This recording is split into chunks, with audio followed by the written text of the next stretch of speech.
Sometimes being brutally direct with your partner seems like the mature thing to do. What I didn't expect was for Bryant to actually agree with me and turn my own words against me in the most devastating way possible. Hey, make sure to hit that like button if you enjoy my stories, and don't forget to subscribe if you're new here. I'm Callie, 27, and I've always prided myself on being the kind of woman who tells it like it is. No games, no beating around the bush, just pure, unfiltered truth.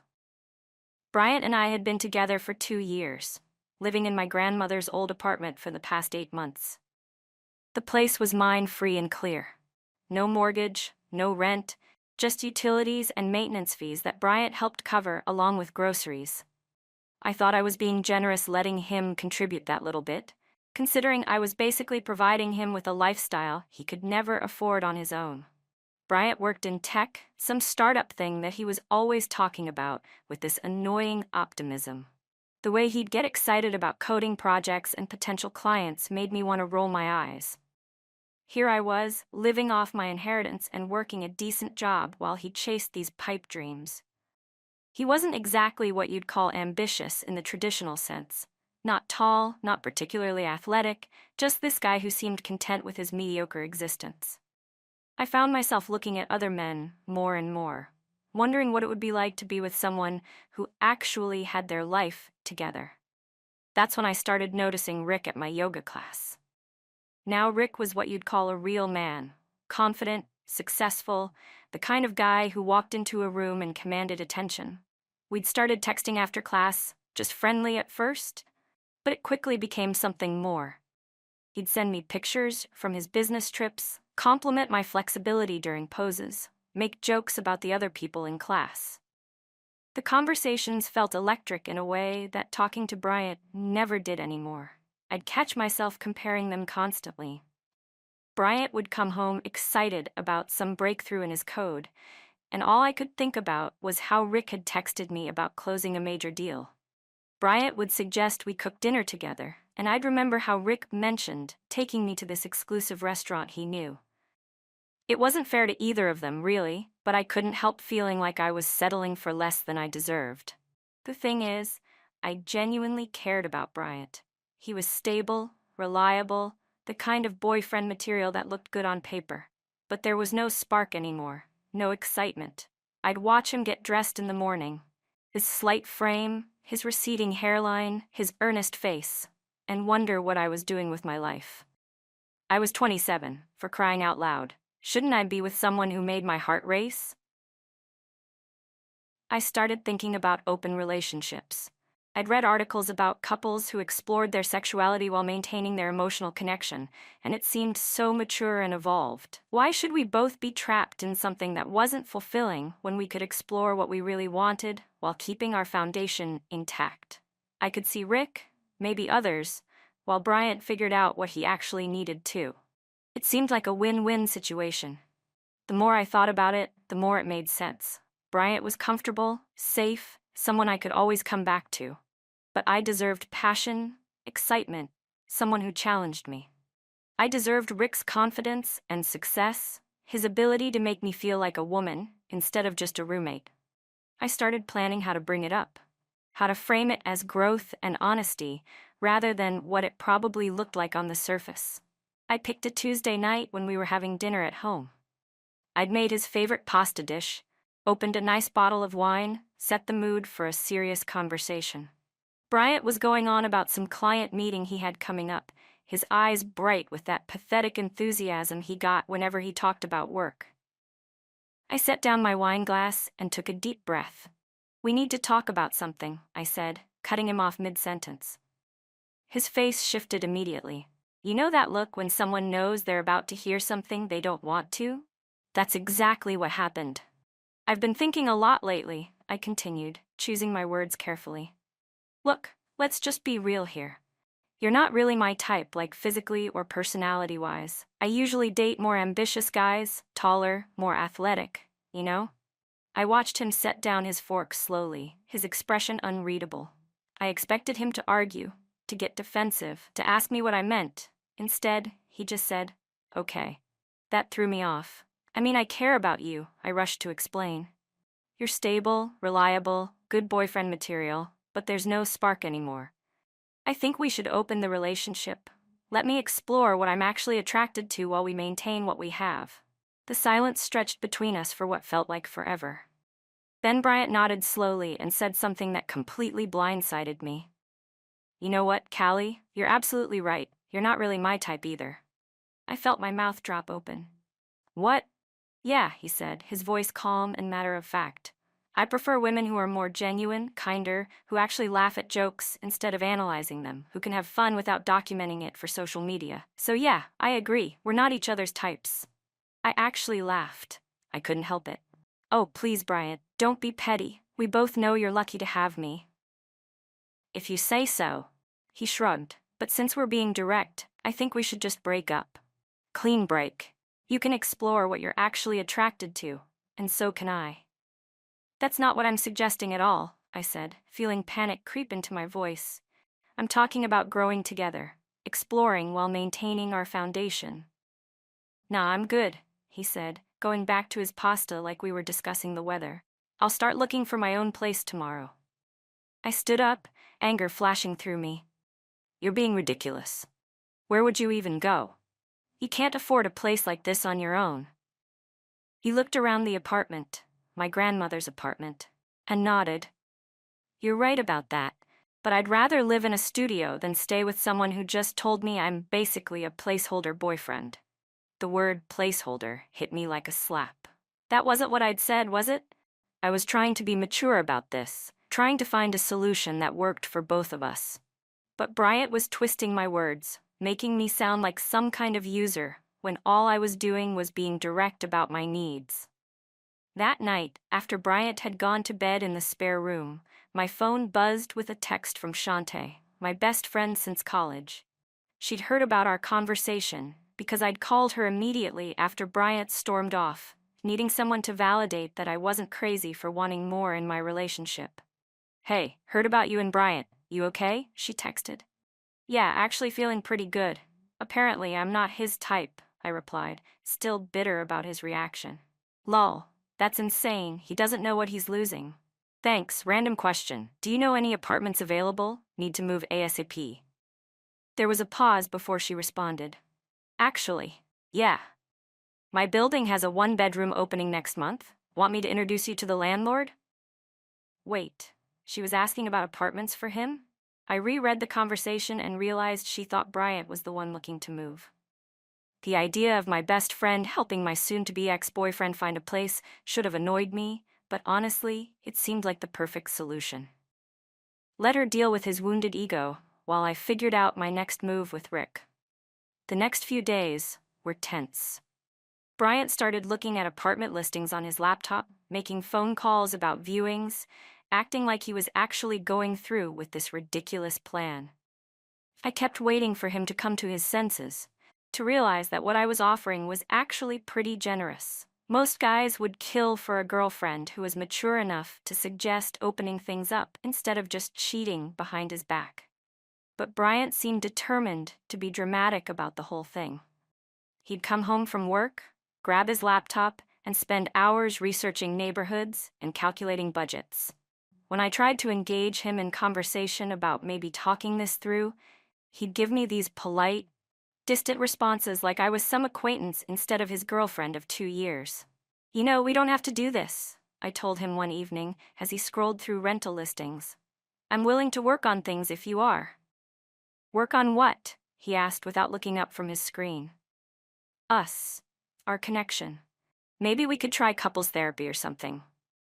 "Callie," he said, finally meeting my eyes, "you told me I'm not your type and you want to see other people." "I heard you. I'm just giving you what you asked for." "That's not what I asked for." "Then what did you ask for?" I opened my mouth to explain again, but something in his expression stopped me. He wasn't angry or hurt anymore. He just looked done, like he'd already moved on mentally and was just waiting for his body to catch up. A week later, Bryant came home with news that made my stomach drop. "I signed a lease," he announced, setting his keys on the counter. "Move-in date is next Friday." "Where?" I asked, though part of me already suspected. "Shantae's building. She helped me get in touch with the landlord. I felt something cold wash over me. You're moving into Shantae's building? Are you serious right now? She helped me find a place. Is that a problem? She's my best friend, Bryant. She's being a good friend by helping me out. I grabbed my phone and started texting Shantae immediately, my fingers flying over the screen. WTF are you doing helping Bryant find an apartment in your building? 20 minutes passed with no response. Shantae always answered my texts within minutes. Always. Shantae's not answering me, I told Bryant, who was now packing books into a box. Maybe she's busy, he said with a shrug. She's never too busy for me. What did you say to her? Nothing. We just talked about the apartment. But I could tell there was more to it.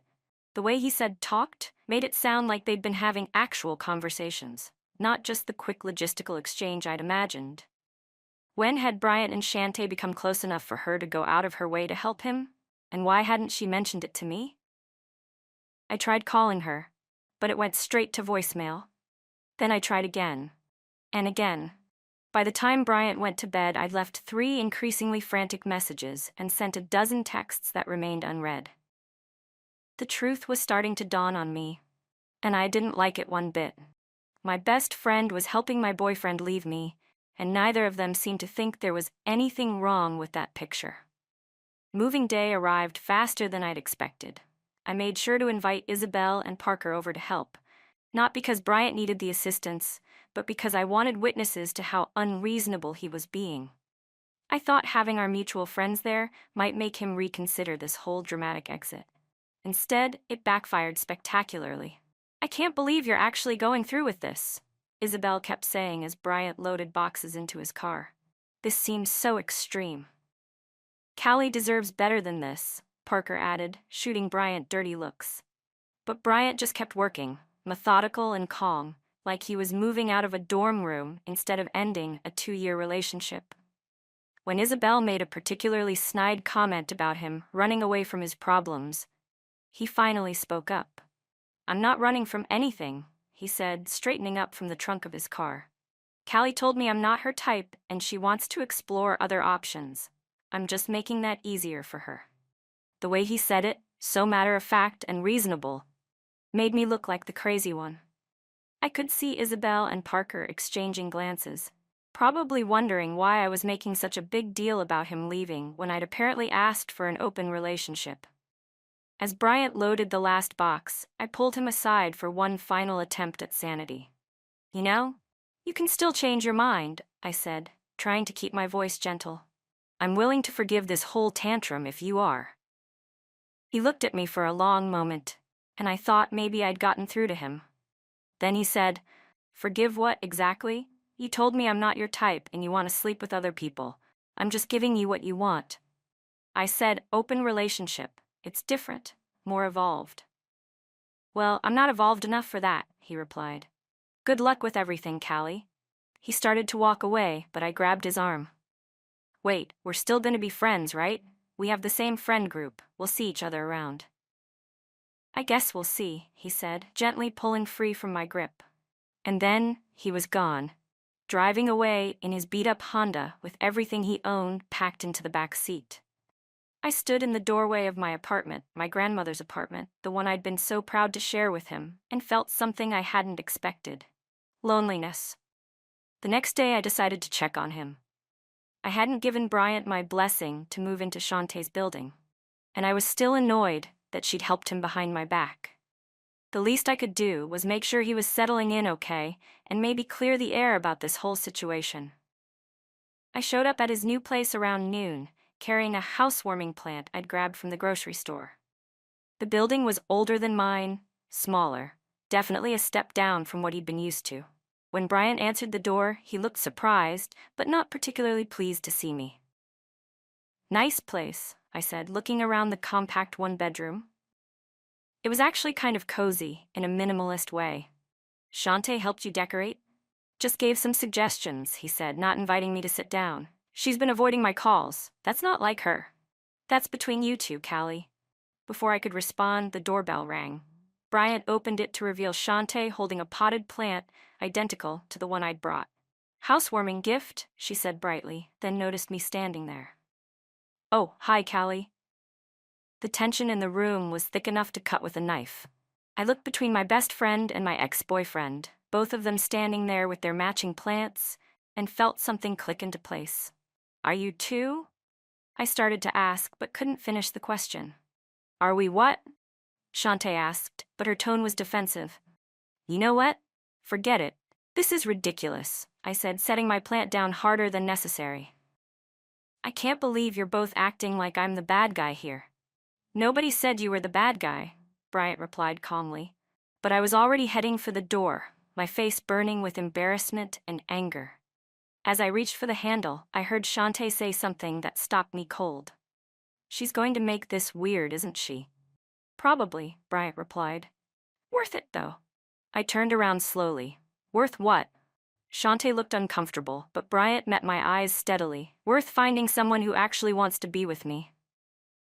"She's been a pretty terrible friend lately anyway," Shantae added, and I felt like I'd been slapped. "Terrible friend?" I repeated. "I'm a terrible friend?" "Callie, you've been emotionally cheating on Bryant for months with that guy from yoga. You showed me his texts, remember? You've been complaining about Bryant constantly, calling him your placeholder boyfriend, saying you hoped his startup would fail so he'd be too depressed to leave you." I opened my mouth to deny it, but the words died in my throat. Because she was right. I had said those things. I had shown her Rick's texts, laughing about how he was so much more exciting than Bryant. I had made those cruel comments about hoping Bryant's business would fail. But that was just venting between friends. That was just me being honest about my frustrations. It wasn't supposed to be used against me like this. "That was private," I said weakly. "And what you did was wrong," Shantae shot back. "I'm done watching you treat him like garbage while you shop around for something better." I looked at Bryant, expecting him to defend me, to tell Shantae she was being too harsh.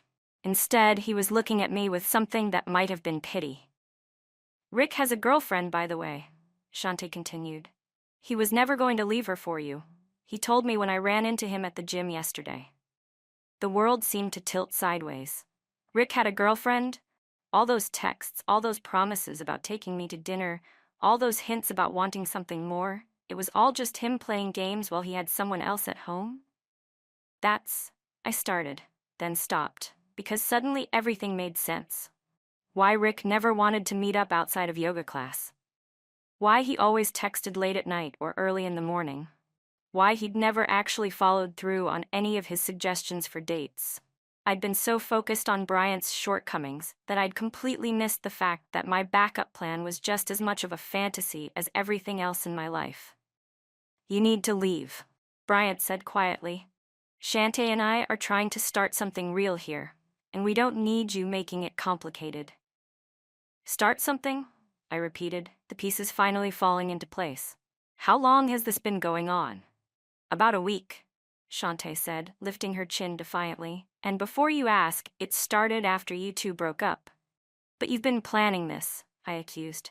"You used our breakup as an excuse to get with my best friend."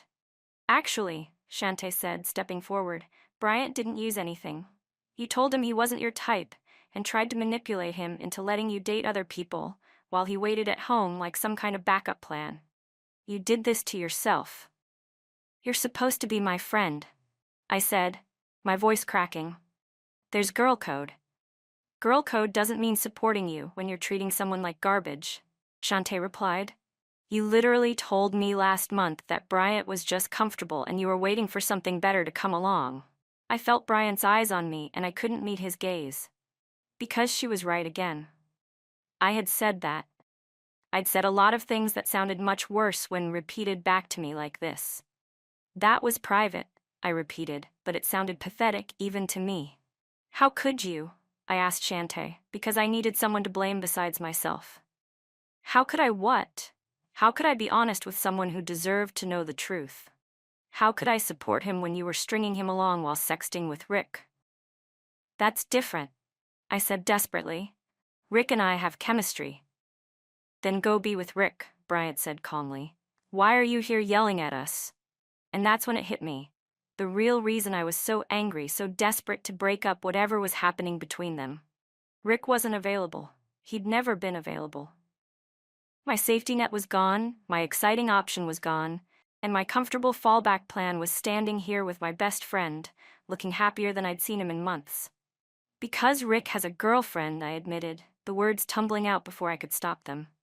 He was never going to leave her. I found out yesterday. The silence that followed was deafening. I could see the realization dawning on both their faces, that my anger wasn't about girl code or betrayal. It was about the fact that all my options had disappeared, leaving me with nothing but the consequences of my own choices. "That's not our problem," Bryant said finally. "You made your bed, Callie. Now you get to lie in it." "You have to end this," I said, my voice getting higher and more desperate. "It's wrong. She was my friend first, and I was your girlfriend first, but that didn't stop you from shopping around." Shantae stepped closer to Bryant, taking his hand. "We're happy," she said simply. "Why can't you just let us be happy?" "Because it's wrong," I repeated, but the words felt hollow. "Bryant, you're just doing this to hurt me." "Callie," he said, and his voice was gentler than I deserved, "I'm doing this because Shantae actually likes me. The real me, not some version she's trying to change or settle for."